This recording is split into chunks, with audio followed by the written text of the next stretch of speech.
we're going to do the siphon now, the siphon, and what this does is it gets the material that's kind of lurking in the lower water, try to collect it. I mean, we don't want to scoop up with those tea strainers the bottom, nor do we want to, we don't want to take up the sediment.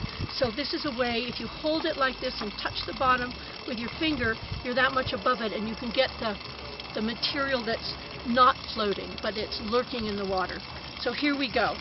We take this off, we turn this around, turn the water off, and then we use the siphon, and we start by filling, vamos a ver, lleno.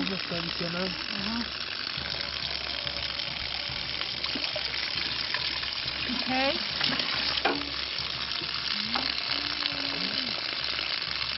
Okay, you want to try it? Here, Tata. Yeah. He sucks it up until it comes through the pipe. Coming through the pipe, here it comes, there it goes, yeah. Spit.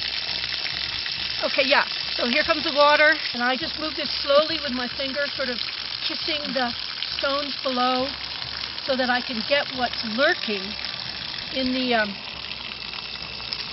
the water, and we can look coming out of that to see if anything is coming out of the water against the chiffon there.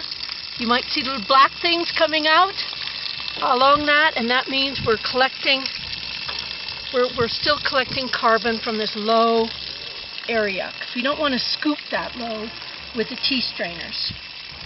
Do it just for a minute or two, help it along, and then we'll be back to using the water to float. So here we go. We go up, and then I clean this out so it's ready for the next one.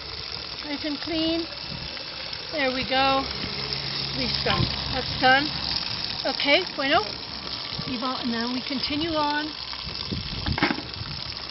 with the floating as before. Okay, the second way of doing it is just using gravity to fill up the tube, the siphon tube, which Limber is doing.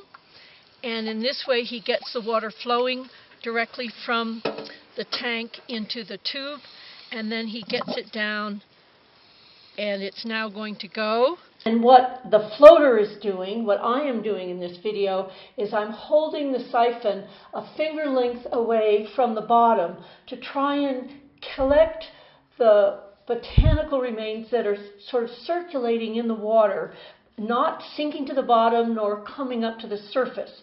So to help with that, as you can see, I'm moving slowly across the water, but also we've stopped the flow of the water into the tank, so no water is swirling around. So this calmness allows for us to collect recalcitrant botanical remains in the middle of the tank.